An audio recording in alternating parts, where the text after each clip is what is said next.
Hello students, today I am going to explain you The Adventures of Toto by Ruskin Bond. So let's start. Have you ever had a baby monkey as a pet? इसका मतलब है कि क्या कभी आपने किसी बंदर के बच्चे को एक पाला है, एज अ पालतू जानवर कभी आपने उसको पाला है। टोटो इज़ अ बेबी मंकी, और यहाँ पे टोटो जो है वो एक बेबी मंकी है, यानी एक बंदर का बच्चा है। Let's find out whether he is mischievous और डोसाइल। तो चलिए, ये स्टोरी पढ़ने के बाद हमें पता चलेगा कि वो किस तरीके का बेबी मंकी होता है। Okay, so let's start our story. Grandfather bought Toto from a tanga driver for the sum of 5 rupees. It means कि जो ग्रैंडफादर होते हैं, इसमें ग्रैंडफादर कौन है? जो नरेटर है, जिसने ये स्टोरी लिखा है, तो वो बताता है कि उसके ग्रैंडफादर जो थे वो एक टांगा ड्राइवर से टोटो कौन होता है? एक बेबी मंकी होता है। तो उसको एक टांगा ड्राइवर से ख़रीद कर लेकर आए होते हैं, और कितने में? 5 रुपये में। The tonga driver use to keep the little red monkey tied to a feeding trough. और वो जो टांगा ड्राइवर होता है वो क्या करता है कि वो जो छोटा सा रेड कलर का मंकी का जो बच्चा होता है उसको फीडिंग ट्रफ मतलब जो एनिमल्स को खाने के लिए वो जो बड़ा सा सीमेंटेड का पॉट होता है उसको कहते हैं। तो वहाँ पे फीडिंग ट्रफ उसका मतलब होता है नाद, है ना, जो एनिमल्स को खाने के लिए बड़ा सा सीमेंटेड पॉट होता है, तो वहाँ पे वो उसको बांध करके रखता था। And the monkey looked so out of place there that grandfather decided he would add the little fellow to his private zoo. अब क्या है कि जब ग्रैंडफादर की नज़र उस छोटे से मंकी पे पड़ती है, उस लिटिल मंकी पे, तो उनको बड़ा अजीबो गरीब लगता है। उनको उस बंदर के बच्चे पे दया आ जाती है, और उन्हें लगता है कि ये इसकी सही जगह नहीं है, क्योंकि ये तो जानवरों को, यानी कि जो कैटल्स होते हैं, उनके रहने की जगह है। और तब वो अपने मन में सोचते हैं कि क्यों ना मैं इसको अपने प्राइवेट जू, यानी कि दादाजी ने एक छोटा सा अपने घर में ही जू, यानी कि ढेर सारे एनिमल्स को पाल के रखा होता है, तो वो सोचते हैं कि इसको भी अपने घर ले चलता हूँ और उसे भी उन्हीं के साथ पालता हूँ। Toto was a pretty monkey. Let's see our next para. Toto was a pretty monkey. अब टोटो बहुत ही खूबसूरत, वैसे भी किसी भी जानवर के जो छोटे बच्चे होते हैं बहुत अच्छे लगते हैं, तो ये भी बहुत ही खूबसूरत सा, बहुत ही प्यारा मंकी होता है। His bright eyes sparkled with mischief beneath deep set eyebrows and his teeth. और उसकी जो आँखें होती हैं वो बहुत ही शाइनिंग, यानी कि बहुत ही चमकीली सी होती हैं, और उसके फेस पे एकदम बहुत ही जच रही होती हैं, जो कि आईब्रोज से के अंदर पूरी आईब्रोज से ढकी होती हैं, और आईब्रोज के अंदर से ही वो क्या है? शाइन कर रही होती हैं। And his teeth which were a pearly white. और उसके जो दांत होते हैं वो बहुत ही एकदम मोतियों जैसे सफ़ेद होते हैं। वह very often displayed in a smile that frighten the life out of elderly Anglo Indian ladies. यहाँ एल्डरली एंग्लो इंडियन लेडीज़ वो लेडीज़ होती हैं जो कि मिक्सअप है, यानी ब्रिटिश और इंडियन की जो क्या होती हैं, मिक्सअप होती हैं। तो वो कहता है कि जब भी वो मंकी क्या करता था? स्माइल करता था, तो उसकी वो जो मोतियों जैसे दांत हैं वो शाइन करते थे, जो कि एंग्लो इंडियन लेडीज़ को डराने के लिए बहुत होते हैं, यानी कि काफ़ी होते हैं। यानी कहने का मतलब है कि वो जब भी स्माइल करता था तो उसके जो दांत हैं वो इतने वाइट शाइन करते थे कि these ladies get to afraid. Okay, but his hands look dried up as though they had been pickle in the sun for many years. लेकिन वो जो छोटा सा लिटिल रेड कलर का मंकी होता है, उसके जो हाथ होते हैं वो इतने रूखे सूखे होते हैं, इतने हार्ड होते हैं, ऐसा लगता है कि सालों साल उसके हाथों को क्या है? धूप में रखकर सुखाया गया है। जैसे कि हम लोग क्या करते हैं फॉर मेकिंग पिकल, यानी कि जब अचार वगैरह बनाते हैं तो वो जो भी चीज़ें होती हैं, मैंगो या जिसका भी हमें अचार बनाना हो तो उसको हम सनरेज में ड्राई करते हैं। सेम वे वो भी दिख रहा होता है उसके हाथ। Yet his fingers were quick and wicked and his tail while adding to his good looks. लेकिन फिर भी उसके हाथ जो कि बहुत ही ड्राई होते हैं, फिर भी उसके जो फिंगर्स होते हैं वो बहुत ही क्विक और विकेड होते हैं। क्विक और विकेड का मतलब है कि यानी कि वो बहुत ही एक्टिव मंकी होता है, और विकेड यानी कि खूंखार होते हैं उसके हाथ। यानी कि अगर किसी ने उसको टीज़ किया तो वो क्या है, एक्शन में आ जाता था और उन पे हमला कर देता था। And his tail while adding to his good looks, और उसके जो पूँछ होते हैं, वैसे भी कहते हैं कि पूँछ जो होते हैं वो बंदर की शान होते हैं, तो वो क्या कर रहे होते हैं, उसका जो पूँछ होता है वो उसकी खूबसूरती को चार चांद लगा रहा होता है, यानी कि बढ़ा रहा होता है। Grandfather believed a tail would add to anyone's good looks, और ग्रैंडफादर का मानना था कि जो पूँछ होते हैं किसी भी एनिमल्स की ब्यूटी को बढ़ाते हैं। Also served as a third hand, और वैसे भी ये जो पूँछ है वो उसकी तीसरी हाथ का काम करते थे, यानी कि वो अपने पूँछ से किसी भी चीज़ को उठा सकता था।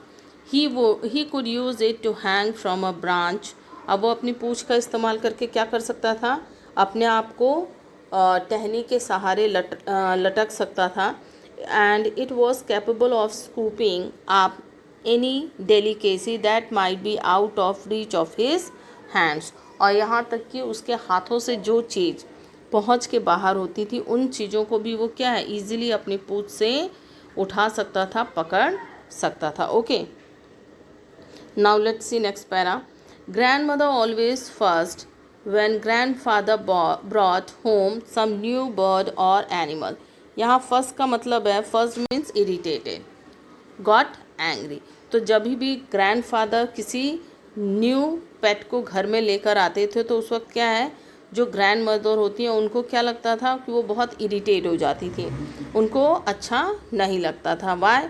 बिकॉज ये जो भी एनिमल्स हैं वो क्या है, एडजस्ट करना मुश्किल होता है, एंड एज यू नो कि they are creating nuisance. Okay, so it was decided that Toto's presence should be kept a secret from her until she was in a particularly good mood. तब क्या है कि जो grandfather हैं वो अपने grand son से मिल करके ये डिसाइड करते हैं, दोनों ग्रैंडफादर और ग्रैंड सन, कि हम लोग तब तक ये जो टोटो है इसकी बात ग्रैंड मदर को नहीं बताएंगे जब तक कि वो किसी दिन बहुत ही अच्छे मूड में होंगी, तभी हम जाके ये सीक्रेट बताएंगे। तब तक हम क्या करेंगे, टोटो को छुपा करके रखेंगे। Okay, grandfather and I put him away in a little closet opening into my bedroom wall. Closet का मतलब क्या होता है, क्लोजेट मीन्स आलमीरा। ओके, अब क्या होता है कि जो ग्रैंडफादर और ये जो नरेटर है इन दोनों ने डिसाइड किया कि उस टोटो को क्या करेंगे, इस नरेटर के बेडरूम में एक छोटी सी क्लोजेट यानी एक छोटा सा अलमारी होता है, उसमें उसको छुपा करके रखेंगे। वो अलमीरा कहाँ पे होता है, वॉल में, यानी कि बेडरूम के वॉल में होता है। Where he was tied securely, और वहाँ पे वो लोग क्या है, बहुत ही केयरफुली, बहुत ही अच्छे से उस अलमीरा में उस मंकी को डाल करके अच्छे से बांध देते हैं। और so we thought to a peg fasten into the wall. Peg क्या होता है, एक तरीके का यू कैन से कीला टाइप का होता है जो कि वॉल में होता है। तो पेग मीन्स नेल। ओके, तो एक कील होता है जो कि दीवार में गड़ा होता है, और उसी से वो लोग क्या करते हैं, उस मंकी को बांध देते हैं। Okay, a few hours later when grandfather and I came back to release Toto, और फिर उस कुछ घंटों के बाद जब ग्रैंडफादर और नरेटर दोनों ये देखने के लिए आते हैं कि बंदर के बच्चे का, यानी कि उस छोटे से लिटिल मंकी का क्या हाल चाल है, चलो उसको खोल दें, उसको खाना पीना दे दें। तो जब वो लोग उसका हाल चाल लेने के लिए, उसको देखने के लिए आते हैं, we found that the walls which had been covered with some ornamental papers chosen by grandfather। यहाँ ornamental का मतलब क्या है, डेकोरेटिव पेपर्स। आपने देखा होगा ना कि बहुत सारे वो colourful flowering golden silver paper होते हैं, जो कि हम लोग क्या हैं कि अपने वॉल्स को, अपने अलमीरा के शेल्फ को डेकोरेट करने के लिए यूज़ करते हैं। तो वो जो जब वो लोग आते हैं तो वो लोग क्या देखते हैं कि वो जो बहुत ही खूबसूरत सा जो पेपर होता है जो कि दीवार के ऊपर लगा होता है, now stood out as naked brick and plaster. और जो कि दीवार थोड़ी सी ख़राब होती है, स्पॉटेड होती है, तो उसको उन लोगों ने उस ऑर्नामेंटल पेपर से ढका होता है। अब जब वो आके देखते हैं तो क्या देखते हैं कि बंदा ने पूरा फाड़ वाड़ दिया, पूरा नोच दिया है, और फिर से वही खुदरी हुई ईंटें वाली और प्लास्टर वाली दीवार दिख रही होती है। The peg in the wall had been wrenched from its socket. और वो जो कील, वो जो खूंटी गड़ी होती है, वो भी क्या है कि पूरी की पूरी सॉकेट के साथ, यानी कि पूरी की पूरी सॉकेट के साथ उस बंदर ने क्या किया होता है, उखाड़ दिया होता है। ओके, रेंस्ड मतलब क्या होता है, निकाल देना, ठीक है। And my school blazer which had been hanging there was in shreds. और श्रेड्स मीन्स उसने उसको फाड़ दिया होता है, एकदम पतले पतले उसके स्ट्रिप्स बना दिए होते हैं। ओके, तो नरेटर कहता है कि मेरा स्कूल का जो ब्लेज़र होता है यानी यूनिफॉर्म होता है, वो क्या होता है कि जो कि वहाँ पर टंगा हुआ होता है, वो भी उस मंकी के ने क्या किया होता है, उसको फाड़ दिया होता है। Okay, I wonder what grand mother, let's see next page. I wonder what grand mother would say. अब जो नरेटर होता है वो सोचने लगता है कि ग्रैंड मदर क्या बोलेंगी, क्या कहेंगी कि ये सब कैसे हुआ। But grand father didn't worry. लेकिन दादाजी थोड़ी भी परेशान या चिंतित नहीं लग रहे होते हैं। क्यों? ही सीम्ड प्लीज्ड विथ टोटोस परफॉर्मेंस। वो अंदर ही अंदर क्या हो रहे होते हैं, खुश हो रहे होते हैं कि ये बड़ा ही एक्टिव मंकी है, बड़ा ही चालाक मंकी है, बड़ा ही क्लेवर मंकी है, और उसकी टोटो की परफॉर्मेंस से क्या हो रहे होते हैं, खुश हो रहे होते हैं। Okay, he is clever, said grandfather. Given time, I'm sure he could have tied the torn pieces of your blazer into a row. अब जो ग्रैंडफादर है वो अपने ग्रैंडसन को बोलते हैं कि अरे वाह, बड़ा ये तो चालाक बंदर है, और अगर हमने इसे थोड़ा और टाइम दिया होता तो इसने, जानते हो क्या किया होता, तुम्हारे ब्लेज़र के जो पतली पतली स्ट्रिप बनाई है ना, उसका रस्सी भी बना चुका होता। And made his escape from the window. और उस रस्सी का यूज़ करके वो क्या है, खिड़की से भाग भी गया होता। Okay, his presence in the house still a secret. अभी भी उन लोगों ने टोटो के प्रेजेंस को ग्रैंड मदर को नहीं बताया था कि हम एक बंदर का बच्चा लेकर आए हैं। Toto was now transferred to a big case in the servants quarter where a number of grandfathers pet lived very sociably together। अब वो लोग क्या करते हैं, उस टोटो को ले जा करके सर्वेंट्स क्वार्टर में ले जाते हैं, जहाँ पे ऑलरेडी ग्रैंडफादर के बाकी के पेट्स रहते थे, जो कि सोशेबली मीन्स बहुत ही मिलजुल कर, closely, friendly. Sociably means friendly, closely, मिलजुल कर रहते थे। ओके, अब कौन कौन से जानवर वहाँ रहते थे, तो वहाँ पर रहते थे Toto toys, a pair of rabbits, a tame squirrel, and for a while my pet goat.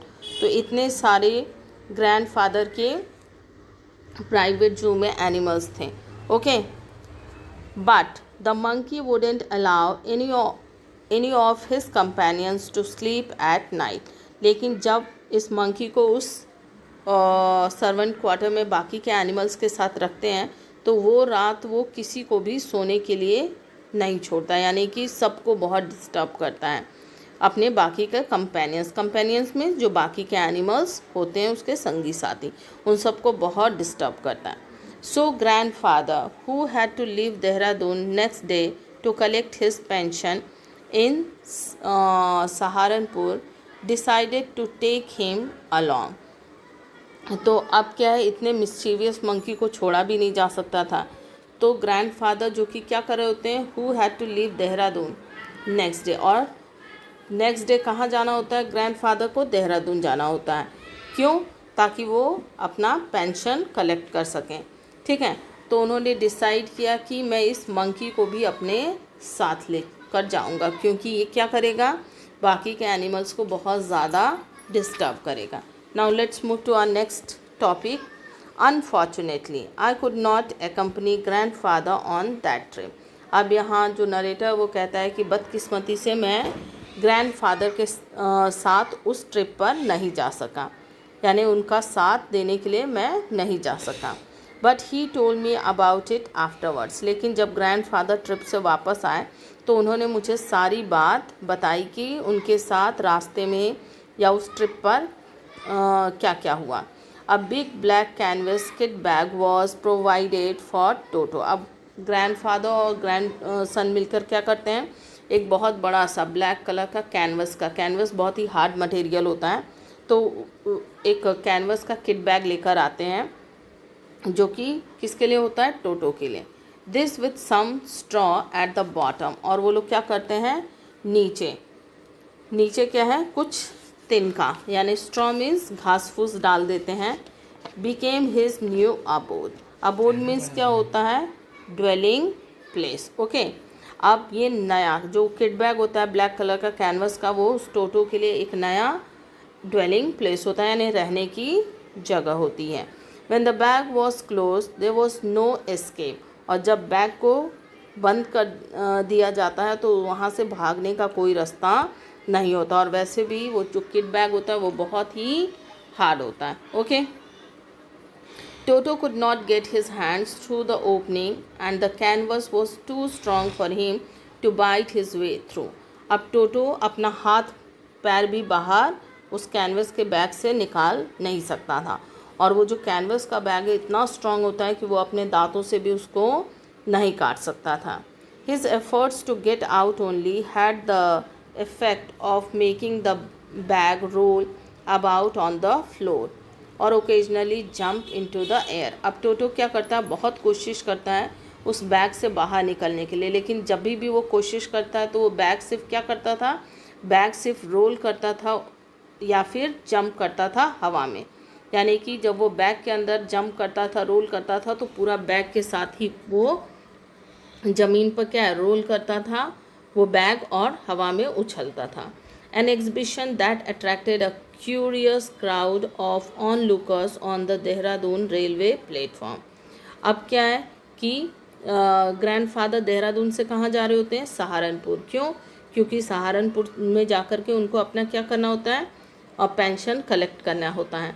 तो जब ग्रैंडफादर देहरादून के रेलवे स्टेशन पे पहुँचते हैं तो बाकी के जितने भी पैसेंजर्स होते हैं वो सब के सब बहुत ही अट्रैक्टेड होते हैं किसकी तरफ, वो कैनवस किट बैग की तरफ। क्यों? क्योंकि वो स्टेशन के फ्लोर पे रोल करने लगता है, हवा में जंप करने लगता है, और सब के सब बहुत ही एक्साइटेड होते हैं, एनेक्शियस होते हैं। Curious means anxious. ओके, और एग्जीबिशन मतलब एक फ्री में शो होने लगता है। क्यों? क्योंकि कभी बैग रोल होने लगता है, कभी हवा में जंप करने लगता है, तो सबको बड़ा जिज्ञासा होती है जानने के लिए कि आफ्टर ऑल इस बैग में है क्या जो कि जंप कर रहा है, रोल कर रहा है। और ये कब होता है, जब ग्रैंडफादर देहरादून रेलवे प्लेटफॉर्म पे होते हैं। Toto remain in the bag as far as Saharanpur. Sorry, पिछली बार मैंने एक लाइन बताया था कि वो देहरादून जा रहे होते हैं। ठीक है, अब क्या होता है कि जब तक दादाजी जो ग्रैंडफादर होते हैं उस सहारनपुर नहीं पहुंच जाते हैं, तब तक तो टोटो बैग में ही रहता है, यानी कि सहारनपुर तक तो आराम से टोटो बैग में पहुंच जाता है। But while grandfather was producing his ticket at the railway turnstile.